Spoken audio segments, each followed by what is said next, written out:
नमस्कार। मैं आपका स्वागत करता हूँ ऐसे विषय के पास जहाँ पर समाज, संस्कृति और हमारी व्यक्तिगत आजादी टकराती है।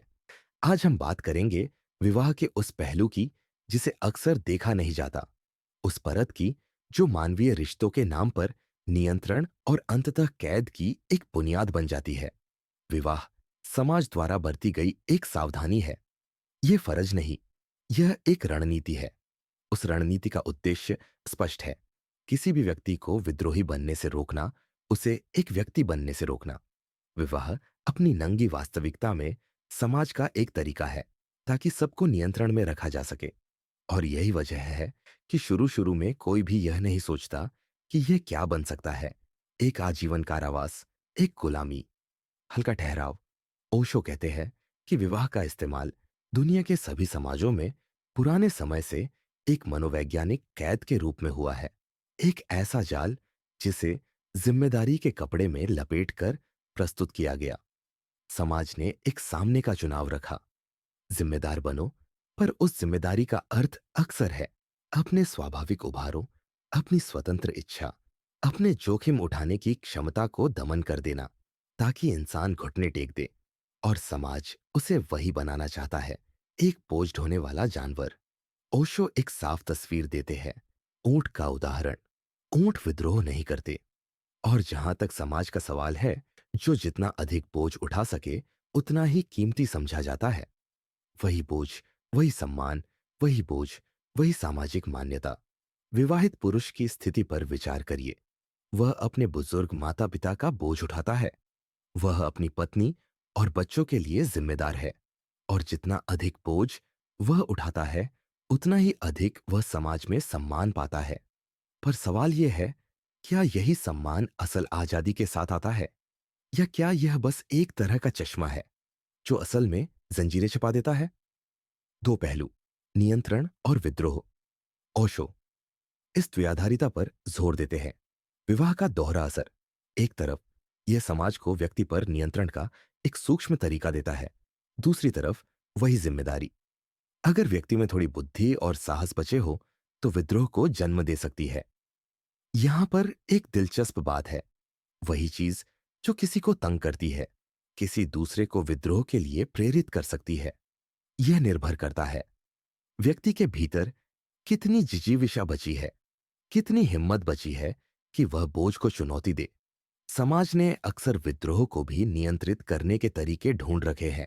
यही कारण है कि पलायन को भी सम्मानित कर दिया गया। सभी धर्मों में एक स्वीकार्य रास्ता है, जीवन का त्याग करना, मठ में चले जाना, पहाड़ों पर रिट्रीट लेना। यह पलायन है, मगर समाज ने इसे प्रतिष्ठित बना दिया। इसे महानता का ठप्पा दे दिया गया ताकि विद्रोह के स्वर को भी एक सीमित, नियंत्रित रूप मिल जाए। और यह बेहद चालाक है। आप दो विकल्प दिखाते हैं। पहला, समाज के नियमों के भीतर जीना। दूसरा, समाज से भागना, पर वह भागना भी समाज द्वारा तय किए गए मानकों में मान्य हो। इस तरह विद्रोह का वह रूप जो वास्तविक परिवर्तन ला सकता था, उसे कायरता का विद्रोह घोषित कर दिया जाता है। मनोवैज्ञानिक कैद की गहराई।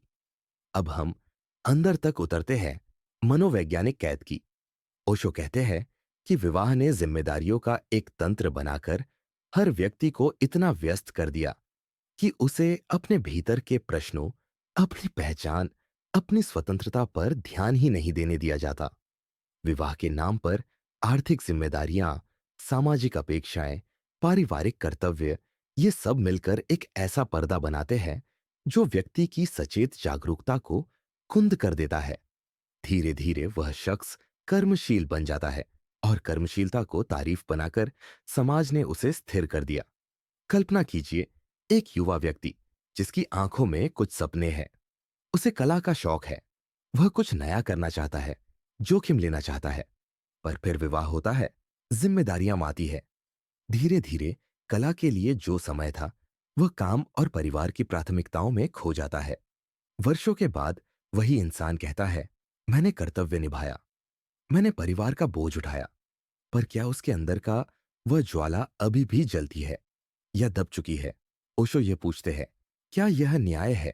क्या यह मानव जीवन का उद्देश्य हो सकता है कि हम सिर्फ बोझ उठाए और दंड स्वरूप समाज का सम्मान कमाए। फॉस, समाज क्यों चाहता है कि इंसान विद्रोही न बने? यह एक गहन सवाल है और इसका उत्तर आसान नहीं। पर ओशो का तर्क साफ है। समाज का मूल लक्ष्य स्वरक्षा है, अपनी निरंतरता। समाज तब सुरक्षित रहता है जब उसके सदस्य पूर्वानुमानित, नियंत्रण योग्य और नियमों के अधीन हो।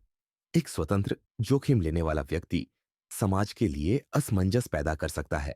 वह नए प्रश्न उठाता है, नए व्यवहार करता है और परंपराओं को चुनौती देता है। इसलिए विवाह जैसी संस्थाएं बनकर आती है जो व्यक्तियों को बहुत सी चीजों में बांध देती है। आर्थिक, भावनात्मक, सामाजिक। ये बंधन व्यक्ति की ऊर्जा को निर्देशित कर देता है, समाज के संरचनात्मक हित के अनुरूप। यहां पर हमें समझना होगा कि ओशो केवल संस्थाओं के खिलाफ नहीं है, वह व्यक्ति के भीतर की सच्चाई की बात कर रहे हैं। उनका तर्क यह नहीं कि रिश्ता बुरा है, वह कह रहे हैं कि जिस तरह यह रिश्ता अक्सर प्रयोग में लाया गया है, राजा नीति की तरह, वह खतरनाक है। कायरो का विद्रोह और असली विद्रोह में अंतर ओशो का एक बहुत महत्वपूर्ण बिंदु है। कायरो का विद्रोह और असली विद्रोह के बीच फर्क। मठों में चले जाना, धर्म के नाम पर संसार से कट जाना, इसे समाज न केवल स्वीकार करता है बल्कि उसे महानता का दर्जा भी देता है। पर यह विद्रोह वास्तविक नहीं होता, वह केवल एक व्यक्तिगत पलायन है। असली विद्रोह वह है जो समाज को चुनौती दे, जो जोखिम उठाए, जो अपना सब कुछ दांव पर लगा दे। और यही असली साहस है। क्या विकल्प है? अब जब हमने विवाह की उस रणनीति को समझ लिया है जो कैद और नियंत्रण का काम करती है, तो अगला सवाल यह है, विकल्प क्या है? ओशो किसी एक हल की बात नहीं करते, वे एक अंदरूनी जागरूकता की बात करते हैं। कुछ सुझाव जो हम निकाल सकते हैं। पहचानें कि कौन सी जिम्मेदारियां स्वयं से है और कौन सी समाज ने थोपी है। छोटे छोटे लेखन अभ्यास करें, अपनी जिम्मेदारियों की सूची बनाइए और यह पूछिए, क्या यह मेरी पसंद थी या मेरे ऊपर थोपा गया? जोखिम लेने की योग्यता को फिर से जगाइए। यह जरूरी नहीं कि आप कोई बड़ा बुनियादी बदलाव करें, पर छोटे छोटे जोखिम, अपना एक शौक बढ़ाना, नया कौशल सीखना, अपनी राय सार्वजनिक रूप से रखना, ये छोटे विद्रोह आपको अंदर से ताकत देते हैं। संबंधों में पारदर्शिता और समावेशिता बढ़ाइए। विवाह को अगर सहानुभूति, स्वतंत्रता और आत्म जिम्मेदारी के साथ नापा जाए तो वह कैद बनकर नहीं रह पाता। पर इसके लिए दोनों पक्षों में जागरूकता चाहिए और यह मेहनत मांगता है।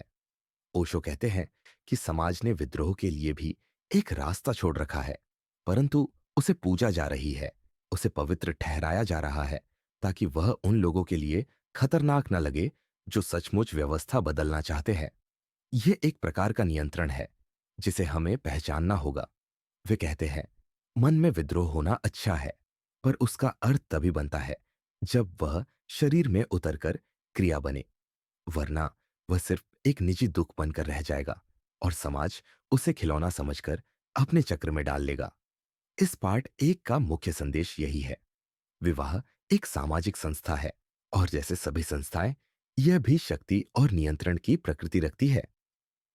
ओशो हमें चेतावनी देते हैं कि उस शक्ति को तभी समझना और चुनौती देना संभव है जब हम अपने अंदर की जागरूकता को जगाए, अपने भय का सामना करें और अपनी जिम्मेदारियों को फिर से परिभाषित करें। हमने यहां देखा कैसे विवाह एक रणनीति के रूप में काम कर सकता है, कैसे समाज ने विद्रोह की कभी कभी मान्यता भी नियंत्रित कर ली है, और अंततः कैसे असली विद्रोह दिमाग में ही नहीं बल्कि जीवन के जोखिमों को उठाने में निहित है।